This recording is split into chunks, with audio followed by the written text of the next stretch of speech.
Soit avec vous. Évangile de Jésus-Christ selon saint Matthieu.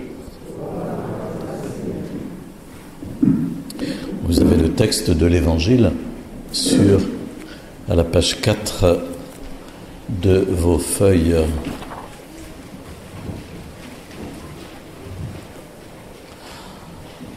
En ce temps-là, Jésus fut conduit au désert par l'Esprit pour être tenté par le diable.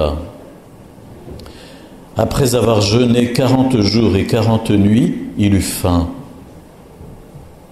Le tentateur s'approcha et lui dit : « Si tu es le Fils de Dieu, ordonne que ces pierres deviennent des pains. »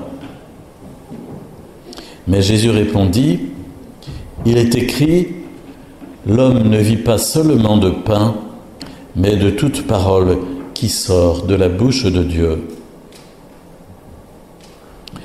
Alors le diable l'emmène à la ville sainte, le place au sommet du temple et lui dit : « Si tu es le Fils de Dieu, jette-toi en bas, car il est écrit, il donnera pour toi des ordres à ses anges, et encore, ils te porteront sur leurs mains, de peur que ton pied ne heurte une pierre. »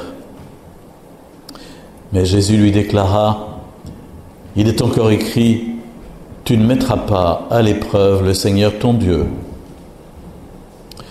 Le diable l'emmène encore sur une très haute montagne et lui donne tous les royaumes du monde et leur gloire et lui dit : « Tout cela, je te le donnerai, si tombant à mes pieds, tu te prosternes devant moi. » Alors Jésus lui dit : « Arrière, Satan, car il est écrit, c'est le Seigneur ton Dieu que tu adoreras, à lui seul que tu rendras un culte. »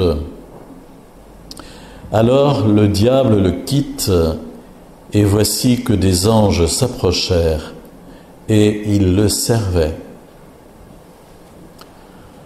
Acclamons la parole de Dieu. Louange à toi, Seigneur Jésus.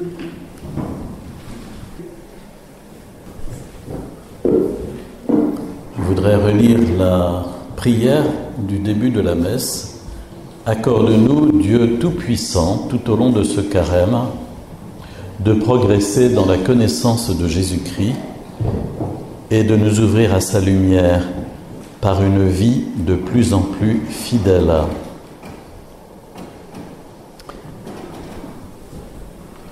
Alors merci aux enfants qui ont préparé, aux catéchistes aussi, qui ont préparé cette façon de nous retransmettre l'évangile d'aujourd'hui sur les 3 tentations de Jésus. Et vous avez vu, cette église se prêtait bien à la mise en scène. Heureusement, la chair tient encore bon, et la tribune aussi. Alors c'est intéressant de nous redire que notre vie chrétienne, constamment, et jusqu'à notre mort, notre vie chrétienne est un combat spirituel. Et qu'il y a sur notre chemin des pots de banane sans arrêt pour nous faire tomber. Vous savez ce que c'est qu'une peau de banane ? Surtout quand on la met sous les pieds des gens, quelquefois ça fait glisser et on tombe par terre.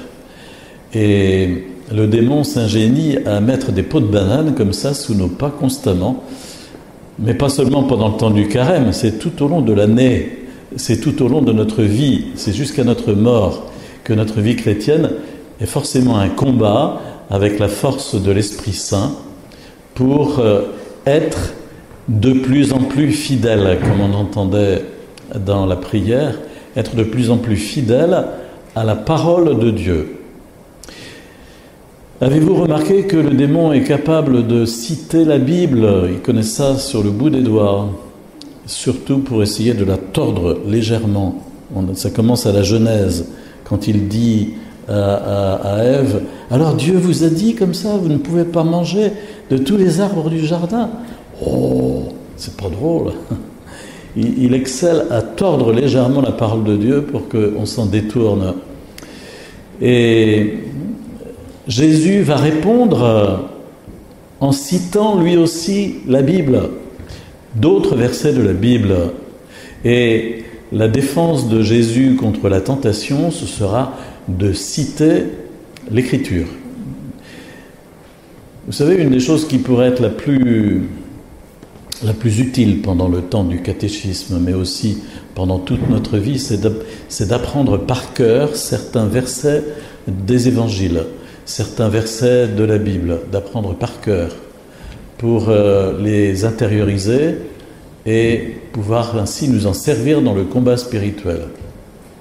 Je pense à Brigitte qui est parmi nous et qui nous a donné une fois ou l'autre des récitatifs chantés des évangiles et qui elle-même a une bibliothèque intérieure assez fournie pour pouvoir nous resservir comme ça de temps en temps des récitatifs.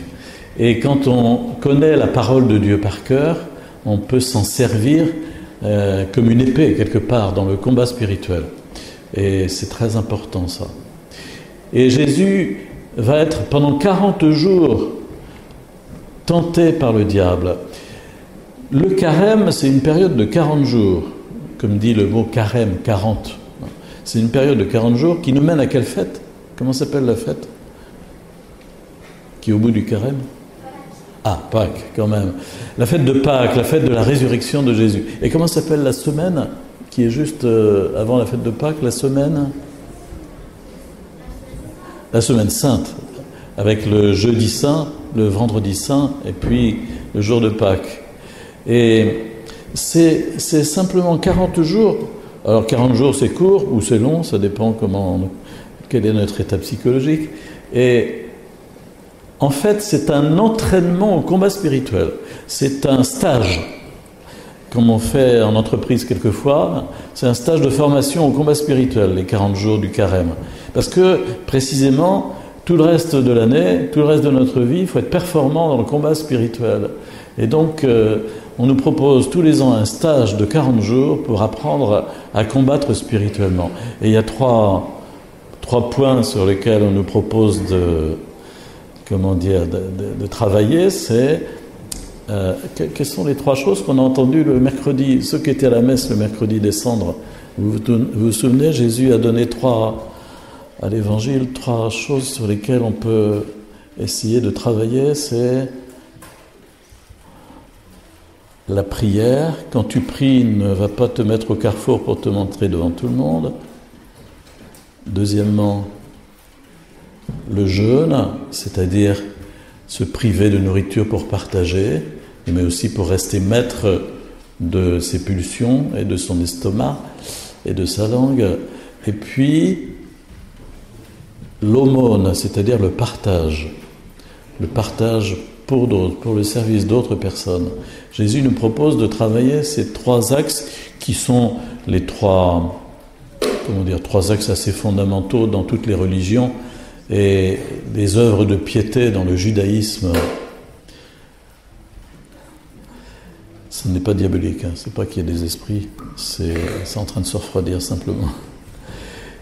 Et donc pendant 40 jours, nous sommes invités vraiment à essayer de mieux combattre et de mieux vivre la prière, le jeûne, l'aumône. Alors ça dépend de nous, c'est-à-dire qu'on n'a pas tellement de support. On pourrait imaginer de temps en temps qu'en paroisse, on décide par exemple de se réunir entre nous et de faire un dîner de jeûne, un vendredi par exemple. Bon, on ne le fait pas, mais ça se fait dans certaines paroisses. Je pense à RM Ouest, à Notre-Dame-du-Pré, ils font ça très bien. Il y en a même qui jeûnent toute la journée avec simplement un morceau de pain qu'on leur a donné pour la journée. Ils se sont réunis pour un temps de prière, voilà. Et puis un temps de prière supplémentaire aussi pendant le temps du carême. Plus prier, plus écouter la parole de Dieu. Et puis choisir aussi un objectif de partage. Qu'est-ce que je vais partager de mon argent, de mon temps, je ne sais pas, de dons que le Seigneur m'a donné. Qu'est-ce que je vais partager et comment je vais le partager. Bref, on a vraiment à chercher et à mettre en œuvre. Et c'est à nous vraiment, c'est à nous de le faire. Alors évidemment, l'Église a mis en œuvre, on vous présentera à certains moments des enveloppes pour le CCFD, le Comité catholique contre la faim et pour le développement. Il y a des choses qui sont prêtes à porter, si j'ose dire. Mais à chacun d'inventer parce que nous sommes en principe créatifs dans notre vie chrétienne et pas sclérosés ou ankylosés. Voilà, je voulais simplement souligner cela, et c'est qu'il faut regarder de très près aussi le contenu des 3 tentations qui sont faites à Jésus et qui au fond sont une sorte de résumé de l'ensemble des tentations, parce qu'il n'y avait pas de journaliste quand Jésus a été tenté au désert. Donc on imagine que c'est des confidences que Jésus a pu faire pour qu'on puisse avoir cette restitution. Mais en tout cas, ce sont des choses qui nous arrivent à tous, à savoir qu'on est tenté sur la question de l'avoir, change ses pierres en pain, hein, voilà, de l'avoir et on pourrait dire de la satisfaction de nos besoins matériels et aussi évidemment au niveau de l'estomac, hein, parce que Jésus avait faim. Deuxièmement, on est tenté sur toute la question du savoir aussi, puisque tu es le Fils de Dieu, jette-toi en bas, tu sauras bien t'en débrouiller, et puis Dieu ne permettra pas que tu te casses la figure, enfin fais n'importe quoi, de toute façon Dieu te préservera, hein, puisque tu sais tout faire. On est toujours tenté, aujourd'hui c'est vraiment très très omniprésent, quand je regarde moi la palette des thérapies alternatives, le langage qui revient sans cesse, c'est qu'ils savent comment faire pour nous guérir et nous proposer quelque chose de mirobolant qui nous fera sortir de nos difficultés. Et puis troisièmement, on est tenté sur le pouvoir aussi, l'avoir, le savoir, le pouvoir. Hein. Si tu es fils de Dieu, alors voilà, tout cela est à moi, je te le donnerai si tu te prosternes à mes pieds. Le démon revendique pour lui ce qui ne revient qu'à Dieu, à savoir l'adoration. Et on est tenté quelquefois de faire n'importe quoi pour avoir du pouvoir. C'est pas seulement le monde politique, c'est pas seulement le monde de l'entreprise, ça peut être dans l'église aussi, ça peut être partout. On est tenté de faire n'importe quoi pour avoir, n'importe quoi pour briller au niveau du savoir, n'importe quoi pour avoir du pouvoir. Et ce sont les ficelles qui sont sans cesse activées sous une forme ou sous une autre.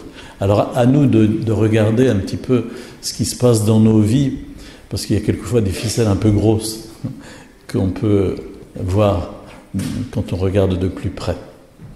Alors je vous laisse ça peut-être à réfléchir. Comment est-ce que tout au long de ce carême, parce qu'il ne faut pas que nous arrivions dans 40 jours à la fête de Pâques en nous disant « j'ai rien fait ». Non, tiens, c'est marrant, c'est passé 40 jours, je m'en suis même pas aperçu. Il ne faut pas que nous arrivions sans avoir vécu quelque chose vraiment de profond.